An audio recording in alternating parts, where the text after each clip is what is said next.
네, 안녕하십니까. 지난 시간에 이어서 제2강 하겠습니다. 우리 중국의 역사에 대해서 공부하는 시간을 갖겠습니다. 중국이라고 하는 나라는 그 단어에서 말해 주듯이 세계의 중심이다. 이런 중국인들은 나름대로의 세계 중심국가라고 하는 자부심이 있는 나라입니다. 공부하시는 분 아니더라도 일반 상식으로 알고 계시면 나중에 드라마를 볼 때라든가 또 중국 기행이라든가 이럴 때 상당히 도움이 될 수 있을 것이라고 생각이 듭니다. 이해하는데 도움이 되었으면 합니다. 중국은 기록으로 보면 은나라서부터 출발을 합니다. 은왕조서부터 출발을 합니다. 그리고 검증은 되지 않았으나 중국의 전설 속에 하나라라는 하나라 죄송합니다.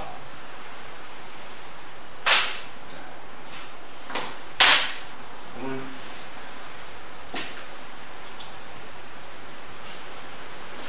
전설 속에 하나라라고 전해져 내려오고 있고 그 이전에 이제 요순시대 이것도 사실은 유물이나 유적이 발견된 게 아니기 때문에 전설 속의 나라입니다. 사망오제 이래가지고 아주 그 태평성국을 이뤘다라는 이야기가 있습니다. 자, 은나라를 기록상 은나라를 출발로 해서 주나라. 자, 은나라에서 우리가 꼭 기억해야 될 것은 각골 문자가 바로 은나라입니다.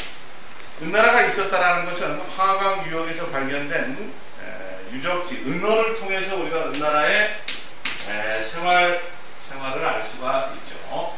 은나라의 각골 문자. 지금 한자의 효시가 되었다고 합니다. 거북이 등껍질이 갈라지는 것을 보고서 기륭화복 등에 점을 쳤다. 그리고 또 전쟁을 만약에 하게 되면 전쟁에서 이길 것이냐 질 것이냐를 이렇게 거북이 등껍질로 점을 쳤다라는 각골 문자입니다. 자, 주나라는 땅이 넓어집니다. 은나라에 비해서 땅이 굉장히 넓어져요. 중국은 영토가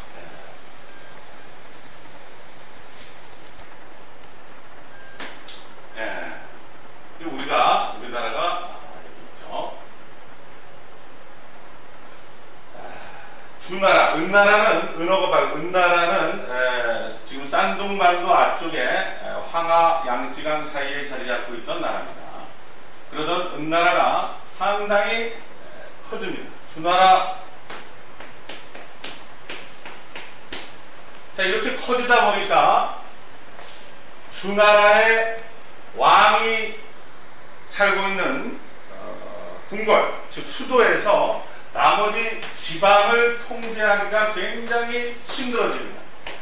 지금처럼 교통이 수월한 것도 아니고, 그래서 지방에서 무슨 반란의 움직임이 있어도 알아채기가 굉장히 힘듭니다. 전화도 없고, 또 이때 당시엔 봉화라든가 이런 걸로 위급 상황을 알릴 만한 수단이 별로 없었습니다.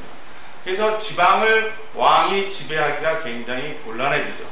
그래서 주나라 임금은 각 지방을 제후들에게 나눠줍니다. 자, 이것이 바로 봉건제도의 시초입니다. 봉건제도의 시초. 그래서 주나라는 봉건제 꼭 기억해 주시고요. 자, 봉건제라고 하는 것은 주의 임금이 왕이 각 지방의 제후들에게 땅을 줍니다. 땅을 주고 이 땅을 네 마음대로 다스려라. 그 자율권을 부여해주는 것이죠. 이것을 우리가 땅을 봉토라고 합니다. 봉토. 토지를 하사해줬다. 대신에 이 제후들은 왕이 부르면 가야 되고, 왕이 다른 나라와 전쟁을 할 때 군사를 대나 하면 대줘야 되죠.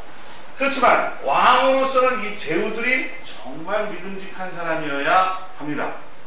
남보다는 자식이나 조카나 이런 혈연 관계일수록 훨씬 믿음직하죠. 만약에 남을 갖다가 제후로 임명을 했으면 이 사람의 세력이 커져서 옆에 제후와 같이 연합해서 왕을 공격할 수도 있는 것입니다.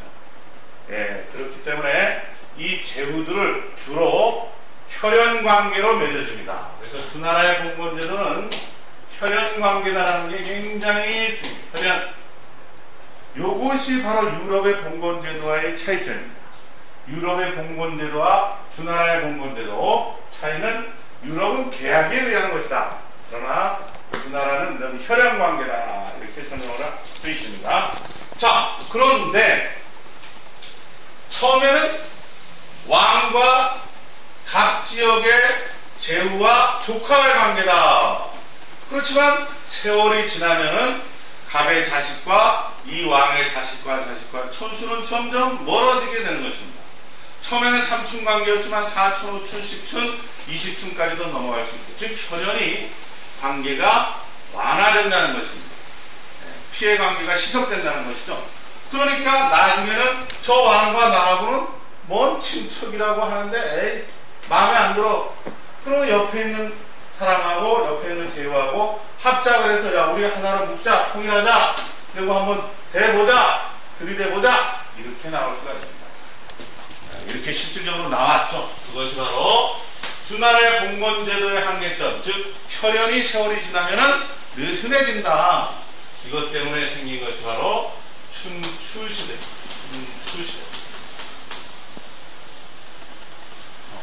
춘추시대. 우리가 많이 역사 속에서 춘추전국시대 뭐 이런 얘기 많이 들어봤을 것입니다. 바로 그 춘추시대, 그 뒤로 전국시대가 있습니다. 춘추시대는 중국이 주나라가 와해되고 5개 나라로 분열이 됩니다. 그래서 5패라고 하고, 전국시대는 7개 나라로 칠흥이라고 합니다. 5패 칠흥시대, 5패 칠흥시대. 자, 이 5패 칠흥시대, 각기 하는 나라들이 생겨납니다. 이 나라들이 중국을 놓고, 중국을 천하를 놓고 자웅을 겨룹니다. 그래서 춘추전국시대는 엄청나게 많은 나라들이 서로 싸움을 합니다. 천하를 놓고 합치고 싸우고 이때 노나라나 연나라나 진나라나 모든 나라의 왕들은 천하를 통일하기 위해서 인재들을 등용하게 되는데, 우리가 알고 있는 일명 중국의 성인이라고 불려주는 사람들은 대부분 이 춘추전국시대 때 난 사람들입니다. 아무리 훌륭한 사람이라도 출세, 즉 세상에 나가지 않으면 이름이 나올 수가 없죠. 왕들이 이런 인재들을 끌어옵니다. 왜? 천하를 통일하기 위해서. 그 대표적인 게 바로 공자, 노나라의 공자, 맹자, 노자, 장자, 상항, 한비자, 이런 중국의 성인들이 바로 춘추전국시대에 나타난 사람들입니다. 그런 인재, 그런 재상들을 이용해서 천하를 도모하려고 했던 것이죠. 자, 좌우간 승자는 진나라가 승리합니다. 진나라 시황제가 전국을 통일합니다. 여러분 잘 아시다시피 진나라 때 만리장성, 시황제 만리장성 유명하죠. 네, 하룻밤에 만리장성 이런 속담도 있고, 만리장성 싸러 갔다가 대부분 죽죠. 이 만리장성은 사실상 500리, 1000리, 즉 춘추전국시대 각 나라들이 이 북방의 오랑캐들의 침략을 막기 위해서 쌓았던 성을 시황제가 이은 것입니다. 이것이 만리가 된다. 그래서 진나라 시황제는 엄격하게 법과 사상을 동용해서 엄격하게 다스렸던 분으로 유명하죠. 그러나 이 진나라도 자식을 잘못 둡니다. 시황제가. 그래서 진시황제, 진나라도 30년밖에 못 가는 것이, 시황제가 죽고 그의 아들 의제 때 분열이 됩니다. 의제의 신복이었던 초나라의 항우, 나중에 초나라라고 명명을 하죠. 원래는 진나라의 신하였죠. 항우. 항우하면 항우장사로 유명하죠. 힘이 대단히 셌던 사람입니다. 그리고 한나라의 유방. 자, 의제를 항우가 죽이고 바로 초한으로 진나라가 쪼개지게 됩니다. 최초로 중국을 통일했던 진나라가 이렇게 또 양분되는 것이죠. 우리가 그 장기판에 파란 거가 초고, 빨간 게 한입니다. 그리고 유명한 소설 뭐 초한지 이런 것들이 있죠.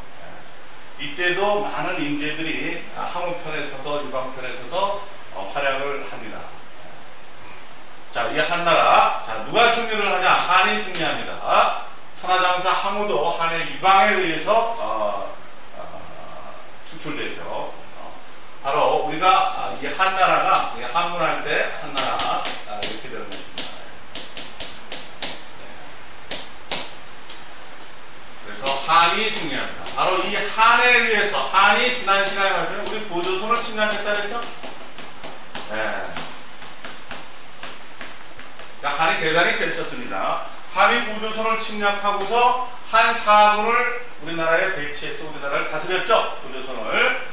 한 사군을 지금으로 얘기하면 한사군, 낭랑, 진번, 임든, 현도 이거 한사군이라고 하는데 지금으로 얘기하면 아프가니스탄을 미국에서 점령을 했죠. 그리고 미국이 떠난 게 아니라 거기에 미군들이 주둔하면서 아프가니스탄을 직접 간접적으로 지배하고 있습니다. 일종의 군정이라고 보면 됩니다. 한나라가 우리 고조선을 지배하기 위해서 군정을 실시했다. 그렇게 바로 낭랑, 진번, 임든, 현도입니다. 이것들을 우리 멸망한 고조선의 유민들이 하나하나 물리쳐 나가죠. 마지막으로 고조선이 낭랑을 몰아내므로써 자주국가를 실현하는 것입니다. 자, 이 한나라가 뭐 전한후한으로 나눠지고 또 한무제가 등장하고 이런 우여곡절 속에 있었지만 한도 마지막에 또 셋으로 쪼개집니다. 그것이 바로 우리가 삼국시대라고 하는 삼국시대 자 유비, 조조, 손권